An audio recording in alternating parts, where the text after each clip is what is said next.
Capital Q. Small q. You know how to write Q? You have to first make a circle like an O. Like an O. How you write O? You have to write like that.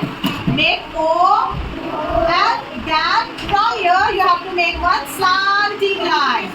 Slanting line. So this becomes capital Q. Capital Q. And for small q, what you have to do? First make small c, then go up.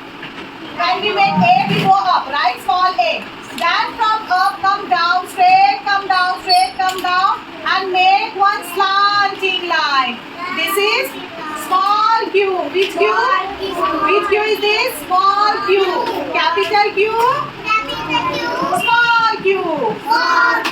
What sound q makes? Q says what?